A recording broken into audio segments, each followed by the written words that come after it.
Hello and good day. My name is Pamela. And I'm Tim. And we're from supergoodcamping.com. We're here because we like to educate and inspire other families to enjoy all the adventures and fun that we've had while we've been camping. Today we wanted to talk about something very important if you are new to camping that you really should know, which is bear-proofing your campsite. So we'll tie this in with our trip to Grundy Lake Provincial Park, because we actually had an experience with a bear at Grundy Lake. So we'll get into bear proofing. So Tim, what's the most important thing to know about bear proofing your campsite? Food. Well, I suppose you need to know that it's your campsite, but you're borrowing it from bears and foxes and raccoons and, nature. But food is the number one offense. You leave your cooler because you're just going to go for a quick swim or whatever. You'll be back in a half an hour. At Kill Bear, they have a cooler in their visitor center that you can see has had food liberated from it by a bear. It was a locked metal cooler and it is just destroyed. It's been absolutely ripped apart. Gives me a little pause about leaving food out, because if there's no food, then there's no attractant for them. I remember the mangled cooler. That was pretty bad. Just you look at it and you go, wow. So don't leave scraps. People often throw things in the fire and planning to burn it later. Well, that's a pretty tasty paper towel that you've mopped up your bacon grease with. That's going to be pretty yummy for a bear. Just because there's people around, they do get acclimatized to the fact that there are people around and it's no big deal for them. Our encounter at Grundy was Pamela's brother booked a site like a couple of weeks before we went, which is mind-boggling because you don't find sites in popular parks like that for the summer a couple of weeks ahead, so you must have got lucky. There's somebody canceled. A great site, literally right on the water. Just after the boys and I finished setting up, I think we went for a bike ride. I don't remember for sure, but I know we were coming back to our site because her brother's site was right beside ours. And there was a bear in the fire pit gnawing on God knows what. That was pretty sort of surreal to see a black bear that close. Like we weren't 35 feet maybe from him. Don't leave food out for any length of time unless you are right there with it, and you still want to minimize that. Anytime that you're leaving your site, put your cooler in your car, ideally in your trunk, because some of the bears have learned how to open unlocked doors on cars. Just saying. Wow, even things that smell like food. So toothpaste and mouthwash and anything that might smell yummy might attract animals, not necessarily bears, but raccoons and other things you don't really want in your campsite either. We have had raccoons. At the top of my head, I can't remember which campground, but they tore into my bag of brown sugar cubes for my coffee.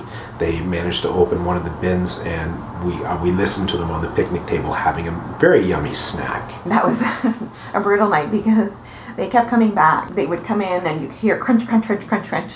And then Tim would get up and chase them away. And then they'd come back a little while later and crunch, crunch, crunch, crunch, crunch. We haven't had bears in our own site, thankfully. No, I think that bear, cut through the back of our site one other time that we saw him, but just cut through. Like, thankfully, we didn't have anything that smelled yummy. We've been quite careful. And in other instances, people will string food up from trees. For backcountry camping, yep. But we are quite careful about anything that smells like food. Even our burner, which we cook things on, and maybe there's been a splatter of food on it, it still can smell like food. So we're careful, and garbage doesn't lay out in the campsite. It has to go in the car. We put it in the trunk of the car overnight, just so we're not attracting anything. Yeah, I think that probably comes. One of the tips that we got while we were camping, often there are evening presentations that you can go to where you can learn some things or you can sing some campfire songs. And yeah, one of the tips that we got was if you happen to encounter a bear, especially if you happen to have something like a grocery bag or a garbage bag with you, then take it and shake it really loud. It's an abnormal sound for the bear, and because of that, it's something that might frighten them away. Yeah, we're talking about black bears and brown bears, not grizzlies. That's a West Coast thing, and that's a very different thing. Yes. You definitely don't want to encounter a grizzly bear, and you don't want to be standing up to one either. No. So then on to Grundy Lake Provincial Park. So Grundy Lake is about 3 hours north of Toronto. It's close to the town of Parry Sound. Something we also should probably mention is that often as part of our week of camping, we will deke into town, usually midweek, and pick up some more supplies. So as our produce is running low, we'll freshen up our produce. And we'll usually aim to go to those towns on the days that they happen to have a farmer's market in town. So it's nice to get fresh produce from the farmer's market, but then there'll also be little craft stalls and baked goods and things like that that we'll pick up while we're there too, which just makes it fun for the kids and enjoyable to browse the market. Absolutely. There's also probably just a bit of a side note. The park's wood for your campfire is not always the best wood in the world. It's often stored outside with no roof, so it could be damp, might not have been aged as long as it should have been, so it's a little green, smoky, hard to keep going, that sort of deal. Again, doing the ridiculous amount of research that I tend to do for our car camping trips, actually for all of our camping trips. One of the things I do is often check in on one of the Facebook groups and see where a local supplier of wood is in and around that particular campground. And on that day, we usually grab some either on the way in or set up camp, go get some from that local supplier, because you only buy so many bags at a time. On that day that we make a run into the farmer's market or what have you, we often pick up more wood, sort of plan things out that way. So yes, Grundy Lake has the usual biking, hiking, bird watching, boating, canoeing, swimming, all the things you would typically expect to be doing while you're camping. So there's typically a highlight for us of every provincial park that we've been to. And the highlight for us at Grundy Lake Provincial Park, aside from the bear, was that there are cliff jumping things you can do there. The cliffs are around 15, 20, maybe 30 feet at the highest, and you can jump off them into the water. The water's fairly deep. You do need to be careful. Children, again, we keep them in life jackets for anything that might be a little bit out of their depth. But cliff jumping was just fantastic. The kids enjoyed it, and the braver people than us went off the higher cliffs. We went off sort of the medium-sized cliffs. But it was great fun. It's safe enough. You just need to be careful always to push away from the rock. You don't want to be hitting your head on the way down, and also making sure that it is deep enough where you're jumping out. Apparently the place everybody knows about for cliff jumping is in White Spruce Campground between sites 22 and 24.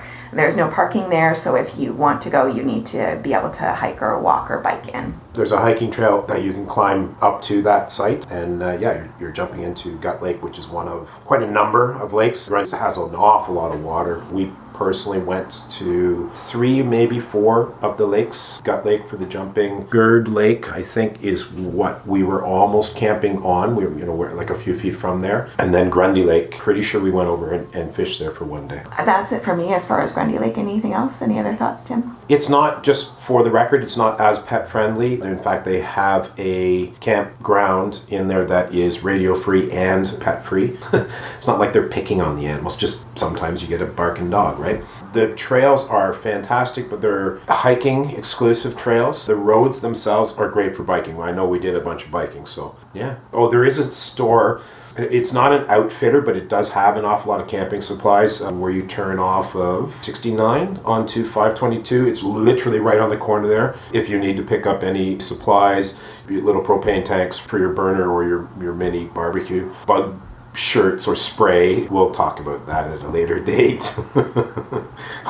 No, I think that's it. It's a great site. We quite enjoyed it. And just also for the record, they do have some backcountry sites.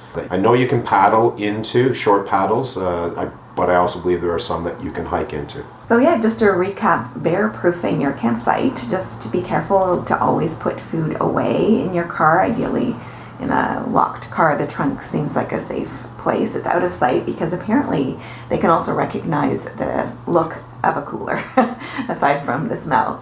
And we want to always put any food away, anything that's come in contact with food, like paper towels and napkins and any garbage, and always, whenever you're leaving your campsite, leave nothing out like that. Anything that might smell like food, including cooking things like a camp stove or a burner. Yep, that's it. That's it for us. If you'd like to reach out to us, we are at supergoodcamping.com. Our email address is hi@supergoodcamping.com. That's hi@supergoodcamping.com.